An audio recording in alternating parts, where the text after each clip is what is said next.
มันเขียนว่าไทยแลนด์ทายุเอาไปเจ้าเอาไปเจ้าขายสบายดีเด้อเป็นที่ไรนะมาบ่แมนโมลี่เขาบอกจิตเป็นย่อเพิ่นเอาหินมาไว้เอาหินมามันบอกพ่อคือตอนนี้ยุดแล้วเนาะ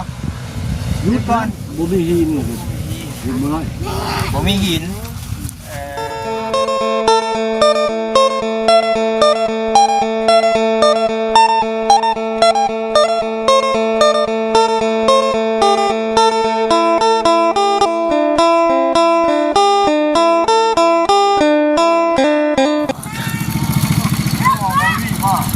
เฮ้ยตุ๊ว่าก็มีแต่ผู้ถามหาตอนนี้แท้น่ะเป็นไงเป็นไงอ๋อเจ้าโมลี่มาบ่แม่อ๋อจะมาใช้ตัวน่ะมาจะบ่ครับสบายดีเด้อมาแต่บ้านบัวครับนี่ในบ้านบัวครับไปเบิ่งเขาเฮ็ดบุญนะบ้านนี่โมเมนต์นะคือได้ยินนั่นน้องบุตรดีว่าหาเราขายกระไพ่ไปบ้านนี้บ้านเรื่องใช่กระไพ่ไปได้ดูกระไพ่แจกกันแล้วกระไพ่ล้มกระไพ่ล้มกระไพ่คือด้านข้าตัวไปนี่บ่กระไพ่ตัวไปอย่าใครนะอย่าใครนะน้ำผึ้งจริงๆไม่เอาไม่น้ำผึ้งเดือน5นี่อะไรโอ้กูถือแซนหนึ่งแซนหนึ่งเลยเดียวนะขวดหนึ่งช่องแซนอันนี้ไงแซนหนึ่งเอาตัวสบายดีเด้อสบายดีชื่อเมื่อเห็นบอกเอามาบอกหักไม้เป็นเหล่าได้เนาะมันเป็นอันนี้เป็นพึ่งน้ำพึ่งชื่อเมื่อบ้องเหล่าไม่ใช่น้ำเหล่ามันเป็นยาเนาะทุกเนาะอะไรก็นี่เส้นหนึ่งนับชุดเต็มนี่ในช่องแซนเขาแบ่งแล้วลงเขาขึ้นโอ้ยน้ำผึ้งเดือนหายากเลยเนาะความว่ารถบอลี่คนเพื่อนบอกเบื้องล้วนนี่รถจอดแล้วก็ข้อว่ารถบอลี่บ่จื้อเขารถนาบอจิตป่านนี้เนาะมันส้มใหม่ส้มใหม่บ่ส้มใหม่ใช่ว่าแม่นั่งข้างหน้าแม่นี่ข้าวบอลี่ข้าวบอลี่คือข้างหน้ามันก็ดีนี่กับข้างนี่ดิมาแต่พูดแล้วพูดได้หมดไปแล้วแม่ตีนไทยเจ้าก็ยังบอกเป็นยังโอ้แม่ยังกินเราจักไรเขายังท่านอยู่แม่ยังมีบุญอยู่ยังมีบุญยังใครเนี่ยแต่คนบ่เป็นยังคือรถดีก็มันเป็นที่เข้าชมแบบคือว่างามคือเก่าอยู่บัดคนนี่บ่ได้แล้วคนบ่ได้ให้เขาเอาเล็กโตแล้วได้ผมเราคือว่าเบาดีได้นี่เนาะแล้วก็มาได้กระไพ่นะเบิ่งดูกระไพ่เลยตุ๊บ่เป็นอะไรกระไพ่นะกระไพ่ก็เป็นอะไรมันเป็นอะไรกระไพ่น่ะคือกระไพ่เข้าเลยนะมันเขียนว่าไทยแลนด์ทายุเอาไปเจ้าเอาไปเจ้าขายสบายดีเด้อเป็นที่ไรนะมาแมนโมลี่เขาบอกจิตเป็นย่อเพิ่นเอาหินมาไว้เอาหินมามันบอกพ่อคือตอนนี้ยุดแล้วเนาะยุดก่อนบ่มีหินยุดบ่ได้บ่มีหินบ่มีหินมันจะนั่นก็จางตัดเลยเป็นบ่ตัดเลยส่วนเลยเป็นบ่ตัดยังจะต้องขาดแต่พออยู่บ่พอเลือกกันเลือกร้อยประมาณกับผู้ที่ไปใช้วัดกันนะมันก็สิป้ายอยู่นี่แหละอะไรกันประเทศกันเพื่อนน้ำสางผู้ที่มันจิตที่กันเพื่อนน้ำสางร้านแสดงว่าคือสับเรือเลยสับธรรมดาพอดีใช่ไหมคือหยุดก่อนเนาะก็มันนี่ไปยืมมาปูนวัดได้สอบมันมากเขาเรียกสอบมือว่าเบาลี่ไหลเป๊ะเลยเขาไปชื่อเอาอาหารมาแทนเลยแล้วบ้านนี้ก็มันเลื่อนนี่ก็เข้าเท่กอกน้ำนี่เด็ดกันเปื่อนเลยกูได้หักตัวนี้กันนั่นก่อนพี่น้องกันเนาะบดีเราพูดแล้วบดีพูดได้ใช่ว่าได้แห่นะเราชิบะเราจะมาเที่ยวเรามาเราตอนแรกเราเที่ยวเรามาแล้วจะมาย่อยเราชนะเรา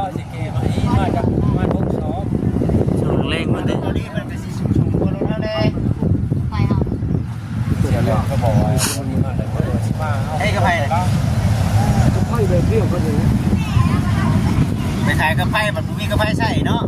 มันมืดขายจนมืดขายจนเบิดเลย โอ้มาไหวในทุ่ง ขายจนมันจนเกลี้ยงแล้วมาเลย มืด200 อันขาย อ๋อก ระไพ่น่ะมาเบิ่งเนาะมาเบิ่งบ่จิตขายอยู่เฮือนน่ะ แค่5,000 แม่นอันหนึงน่ะ เออ เดี๋ยวจะไปขายดิ เขาก็เอาน้ำขวดขาย2,000 5,000กระไพ่เป็นกระไพ่ไทยบ่ กันไปไทย เอาแล้ว เขาก็ชื่อดีแล้วบอกเขาว่าจนว่าผู้เฒ่าเจ้าอยู่บริษัทอันนี้บ่แล้วเจอกับตัวเขาลูกไปบริษัท เอ้ยเราพวกกันฆ่าดิ เอ้าสิบ่ขายบ่สิพายจะเกลือ เอาลองเบิ่งสิเบิ่งถ้าว่ามันตาก็สิชื่อเมื่อขายต่อหั่นแล้ว เขาคนเดียว อยู่ใช่ขายได้บ่ ยิ่งเลี้ยงดูคนชื่อตัวนึงสิพายเจ้านี่ขายกันละอันมีอัน10,000เขาญาติกันเขาว่าโอ้ผู้เฒ่านี่เสน่ห์ดี ญาติกันบ่บอกไปที่ใด โย4อัน10,000เนาะ 4 อัน 10,000 แต่บ่จิต รั ว่า บเธอนี่ค่อยว่าเงินมากกับไพ่ไปเงินมากกับไพ่ไปคนบอกจำว่าบ่จืดคน ได้เบิ่งเฮาเลยกระไพ่นี่คือว่าขายดิบขายดีเด้ ญาติกันแต่พื้นเลยดิ ไพ่นี่ ไปอันนี้ ป้ายมันก็จืด เนาะ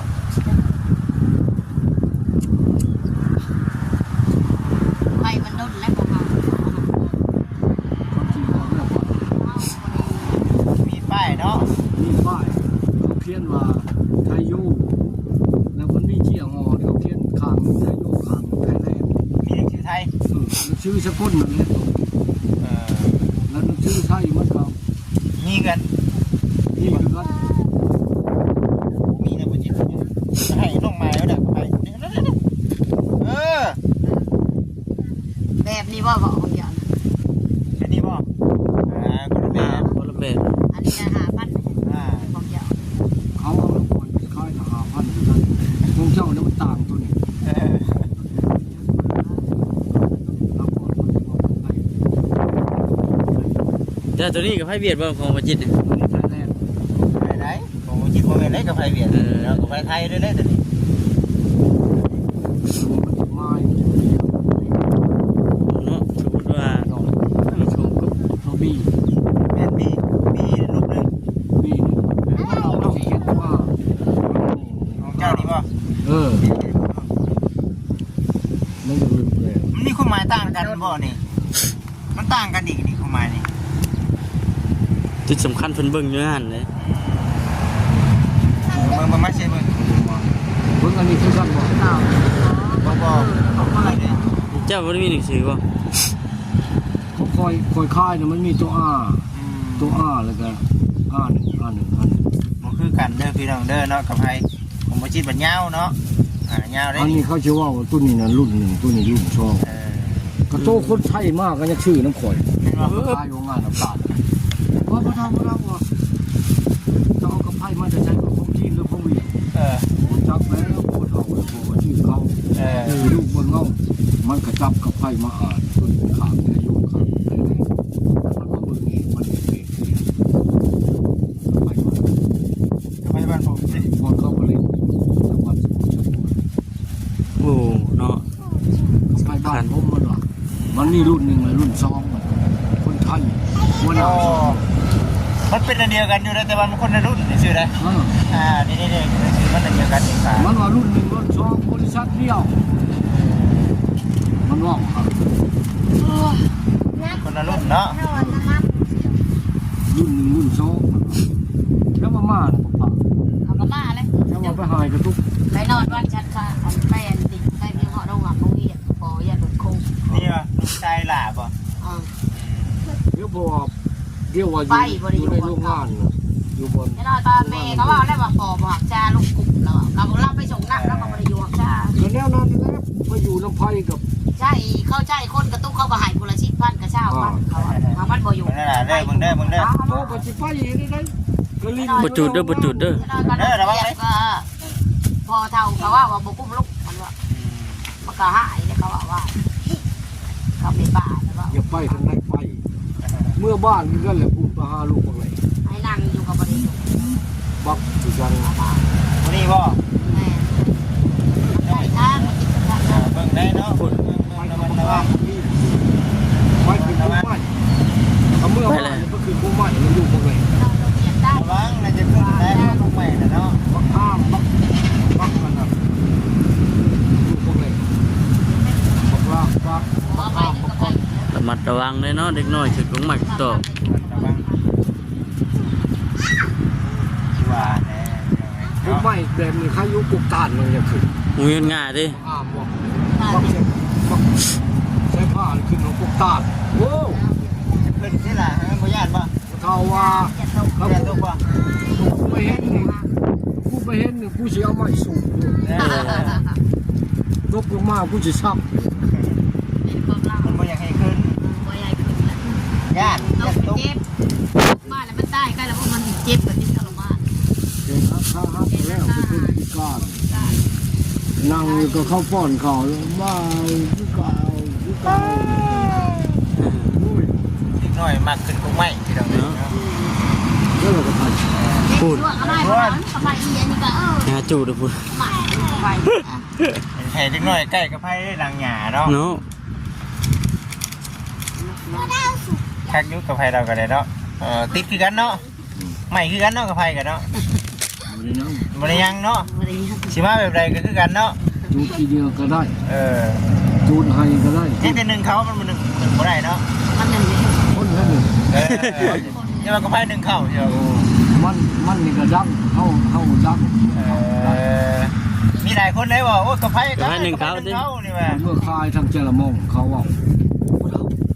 กับไพ่เจ้าจูดกองเพื่อนได้หมดโอ้ชูยาเห็ดแต่กูไม่ได้เป็นโทษมันกูเป็นคนคายแล้วมันเป็นคนจูดอ้าวมึงว่าเลยเนาะเขาว่าหยอก แล้วแต่ผู้บริโภคเลยเนาะ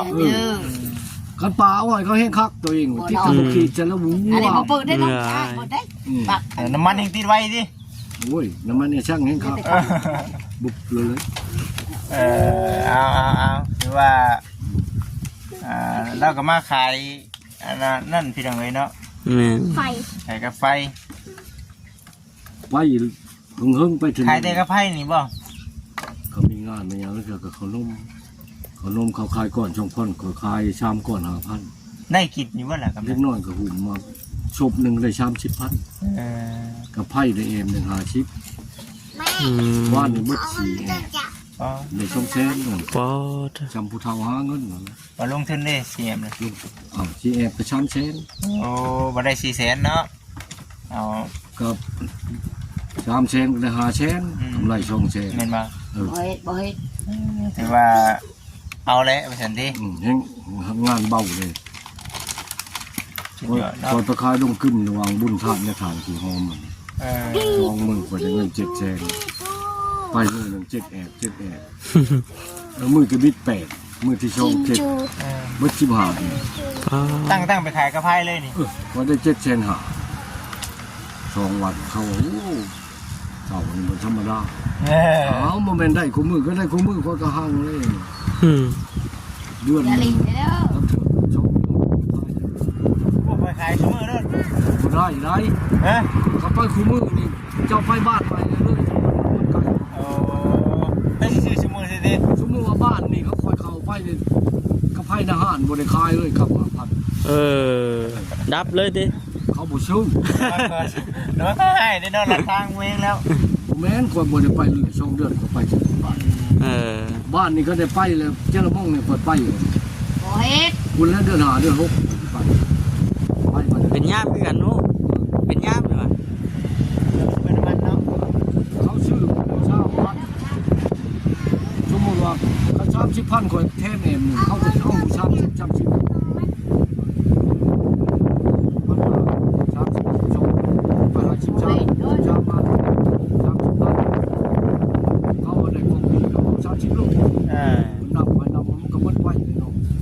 ชามมานั่นไหน เป็นค่าเป็นเนาะ เขา10,000 20,000คนผู้แทนระยะหนึ่งมันแพงคือเขาขายชาวบ้านสิเขาชื่อ9,000กว่าขาย7,000 ขัดบัญญัติเนาะ เขาชื่ออันเดียว ขาละ อันเดี ดียวนึงคงค่าย5,000 อันนี้เป็น5 ลูกกระชามอันชิป หัว พี่บ้าไปสิไปแบบปั่นหัวคน โอ้ นะ เฮ้ย แล้วจะกับเดียวค่ายบ่เราค่าย5,000อุ้ยเขาเอา10,000โลดชามมัน คนไว้ คนเอา30โลดมีของแถม บ้า พี่น้องเอ้ยเนาะคือสินั่นแหละวันนี้ก็ได้มายามชอบบ่ครับ นะ มาคนน่ะเดียวข้าวกินน้ำก่อนเนาะมีแต่แล้วบ่ได้กินข้าวบ่ ยังแล้ว ยังบ่ เขาเอามาอยู่ เอาซื้อ เขาเมื่อเป็น ซื้อได้กินมาอยู่เด้ เอาถ้วยบ่ เอาถ้วยมากระตุกมาก ระตุกก็ได้กระตุกก็ได้ กระตุกบ่วงถ้วยยามันบ่คุยเป็นไรเอาดอก กินน้ำกันก่อนครับน้องๆคนนี่แหละกันในประตูห้องนี่แหละ เอามื้อนี้มื้อบุญแท้บ่มื้อนี้นะ บ่ เอามื้อได้ไง เบิ่งที่ พ่อเฒ่า ยังก็ บุญไผ บุญพระเวท บุญพระเวท พ่อเฒ่าบุญในโลกิโลเนี่ยวันที่เศร้าเนี่ยพี่ดูดิ วันนี้ก็วันที่4วัน บุ ที่ ญบอกไผ่เขาบอก วันที่3วันนี้ ยังหลายมื้ออยู่นั่น โอ้ยยัง17มื้อ อืม อันนี้มื้ออื่นนี่วันที่4บุญบ่ครับพบเราก็ได้ไปหมู่ลากเรา บ่ได้เคยกินปิ้งนกกระทาจักเทื่ออะไรก็ได้ซื้อได้ อืม นกกระทา แต่นกกระทา บ่เป็นเนาะบ่น้อยนี่ก็เนาะ มีแต่โตมันถ้ากันมากินนี่ได้กับประตูเด็กๆมาเมื่อยเป็นบ่ยังไม่ได้กินข้าวเอื้อนนะวันนี้ ก็กินกับไปเวหันเวนี่เวมงเวครูกินมื้อละค่ำละได้ อิ่มเสือติ กินไปเด้ๆไปจะอิ่มเนาะ ครบแล้ว เราเนาะ มันจะเบิดละมอนละบ้ามาอีกโอ้ยว่ะไปคนเดียวเสียวไว้ว่ายันหมู่ถา นี่ ถ้าอยู่มันสิเมาคือเขาเข้าเอามาพอดมือผู้คนเลย เนาะนี่เด้ เรื่องอะไร เรื่องมีหอยอยู่กินนกกระทา เป็น เนาะ แต่กินอยู่ กินนกกระทา อัน แต่ซื้อเท่ายัง คำโมมาเมาแล้วป่านนี่ อืม เมาเลย ต้ เนาะ นเขา ชุ่มนั้นชุ่มหมูนั้นมี4-5คนพอดมือผู้ค มาน เมนกัน โอ้ นก ไป้าซะพี่น้องเลยเนาะมีแต่ว่าสิพากัน เอ้า กินข้าวบัดนี้พี่น้องเลยเนาะ กินแล้วล่ะกินแล้ว มา เอากระโตกกับถ้วยมา เธอ มา เรากินขามัน เดี๋ยว นะ นึงเลยมาตายเลย เนาะ ก็บ่ใช่ ที่มันเป็นแกง เดี๋ ก็ ยวเจ้ากินเบอร์กินอะไร โอ้ ยังเอามาหลัง กินน้ำกันนี่กินน้ำกันครับ นางร้องละ กินน้ำกันพี่น้องเลย ไปจอบเราโมน้อยเขาบ่ต้มเขาต้มนี่เอามาเลยเก่ง เรานะ เราโทรบ่ เขาก็มาจาก หวานเย็น เราเด็ด อ๋อ นี่ ยัง แล้ บอ ว กลูกกินเลย พวงหอกจิตเลยไร นี่นี่ละ คอยไปย่าม60ดิคดิคอยเอาไปย่ามอยู่เลย เออ ปุ๊บแล้วหลังมันบ่ได้มัน ชุบหรือบ่เนาะ ละมือเดี๋ยวก็จะกิน ทำให้ไข่นี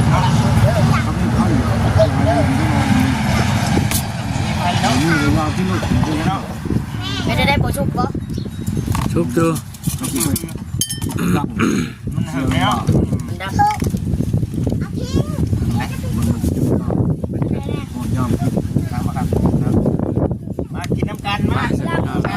เคพี่น้อง มากินข้าวมา สบายดี